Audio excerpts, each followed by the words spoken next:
Ermənistan vətəndaşı təqsirləndirilən Ruben Vardanyanın açıq keçən məhkəmə iclasında bir qrup zərər çəkmiş ilk dəfə iştirak etdiyindən hakim Zeynal Ağayev onları məhkəmənin tərkibi ilə tanış etdi. Hüquq və vəzifələri barədə məlumatlandırdı. İclasda Ermənistanın mina terrorundan zərər çəkənlər, Ermənistan Respublikasının vaxtilə işğal etdiyi Azərbaycanın suveren ərazilərində bastırdığı müxtəlif tipli minaların partlaması nəticəsində xəsarət alan, əzizlərini itirən mülki şəxslər ifadə verdi.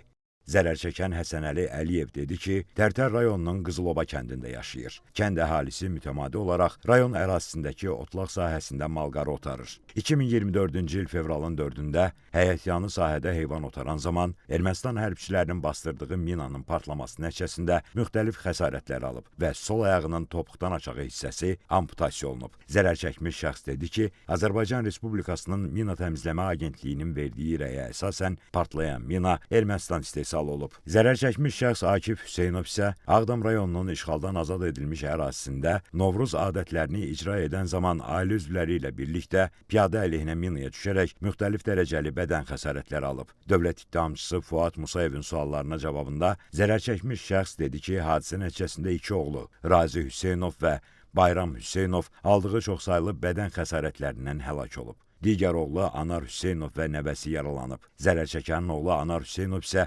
məhkəməyə bildirdi ki, hadisə zamanı onun ailəsi böyük itkiyə məruz qalıb. Zərər çəkmiş şəxs Nicat Cabbarov və Rafael Bayramov isə Tərtər rayonunun Ermənistanın işğaldan azad edilmiş ərazisində yerləşən minalardan təmizlənməmiş 3-cü Savxoz adlı yerdə piyada əleyhinə minanın partlaması nəticəsində ağır xəsarətlər alıblar. Zərər çəkmiş şəxs Alışan Səfərov və Faiq Səfərov isə məhkəmədə bildirdilər ki, onlar Tərtərdə mina partlayışı nəticəsində xəsarətlər alıblar. Qeyd etdilər ki, rayonda 42 saylı yol istismar idarəsində çalışırlar. Yolda təmir işləri aparılan zaman mina partlayıb. Zərər çəkmiş şəxs Natiq Mamedov isə Baş prokurorun xüsusi tapşırıqlar üzrə köməkçisi Tuqay Rəhimlinin suallarını cavablandırarkən bildirdi ki, o Cəbrayıl rayonunda tikinti işləri aparan zaman minaya düşüb. Hadisə zamanı sağ ayağı travmatik amputasiya olunub. Məhkəmədə ifadə verən zərər çəkən Elnur Əskərov da 2023-cü il aprelin 18-də yaşadığı Tərtər rayonunun Borsunlu kəndində malqarı otaran zaman açıq sahədə mina partlaması nəticəsində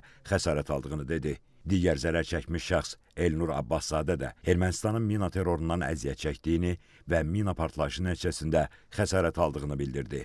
Məhkəmədə ifadə verən zərər çəkmiş şəxs Yadigar Şükürov isə bildirdi ki, Azərbaycan Respublikasının Mina Təmizləmə Agentliyinin əməkdaşıdır. Füzuli rayonunun işğaldan azad edilmiş Qaraxanbəyli kəndi istiqamətində ərazidə mina təmizləmə işləri ilə məşğul olan zaman şirkətin daha iki əməkdaşı ilə birlikdə piyada əleyhinə minaya düşüblər. Anamanın daha bir əməkdaşı isə Cəbrayıl rayonu ərazisində mina partlaması nəticəsində xəsarətlər alıb. Zərər çəkmiş şəxslər Qəhrəman Rzayev, Ələsgər Quliyev və Mahir Mustafayev məhkəməyə verdikləri ifadədə bildirdilər ki, azad edilmiş ərazilərdə aşkarlanan minalar əsasən Ermənistan istehsalıdır. Tədqiqatlar zamanı müəyyən edilir ki, həmin minalar əsasən son illər bastırılıb. Dövlət ittihamını müdafiə edən prokurorların suallarına cavabda zərər çəkmişlər bildirdilər ki, onların zərərsizləşdirdiyi minalar daha çox tank və piyada əleyhinə minalardır.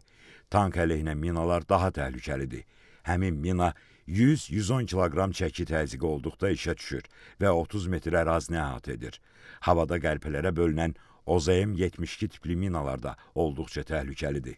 Zərər çəkmiş şəxs Anamanın daha bir əməkdaşı Nəcməddin Hüseynov isə işğaldan azad edilmiş Qubadlı rayonu ərazisində xidməti vəzifəsini yerinə yetirərkən piyada əleyhinə mina partlayışı zamanı başından xəsarət aldığını dedi. Məhkəmədə ifadə verən zərər çəkmiş şəxslər Vüsal Quliyev, İlknur Əliyev, Samir Gözəlov, Əli Şükürov, Fərid Cəbrayıllı, Telman Zeynalov, Bəhruz Nəsirov, Bəhruz Abdulov, Ramin Babayev də mina partlayışı nəticəsində xəsarət aldıqlarını dedilər. Zərər çəkmiş şəxs İlham Salmanov da Füzuli rayonunun işğaldan azad edilmiş Aşağı Seyid Əhmədli kəndi ərazisində piyada əleyhinə minaya düşməsi nəticəsində müxtəlif dərəcəli bədən xəsarətləri aldığını qeyd etdi.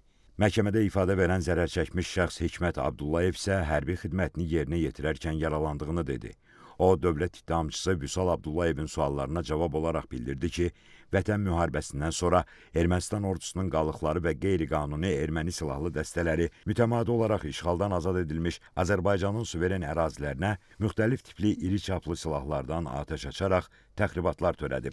Azərbaycan ordusu isə təxribatların qarşısını alaraq düşmənin planlarını darmadağın edib. Qeyd edək ki, məhkəmə prosesində Ermənistan dövlətinin, onun dövlət qurumlarının vəzifəli şəxslərinin, hərbi qüvvələrinin və qanunsuz silahlı birləşmələrin bilavasitə rəhbərliyi və iştirakı, şifahi yazılı qaydada verdiyi tapşırıq, göstəriş və təlimatları, maddi, texniki, şəxsi heyətlə verdiyi dəstəyi, mərkəzi qaydada idarəçiliyi əsasında, eləcə də ciddi nəzarəti altında Azərbaycan ərazisində daxili və beynəlxalq hüquq normalarına zidd şəkildə Azərbaycana hərbi təcavüz etmək məqsədi ilə yaradılmış, Ermənistan dövləti tərəfindən aparılan təcavüzkar müharibənin gedişində çoxsaylı cinayət faktları törətmiş, cinayətkar birliyə təqsirləndirilən Ruben Vardanyan da qoşulduqdan sonra həmin birlik tərəfindən törədilən cinayətlər nəticəsində zərər çəkmiş şəxslər ifadə verir. Zərər çəkmişlər hakimlərin, dövlət ittihamını müdafiə edən prokurorların suallarını cavablandırdılar. Məhkəmə iclasında zərər çəkmiş şəxslərin barələrində keçirilmiş məhkəmə tibbi ekspertizasının rəyləri də elan olundu.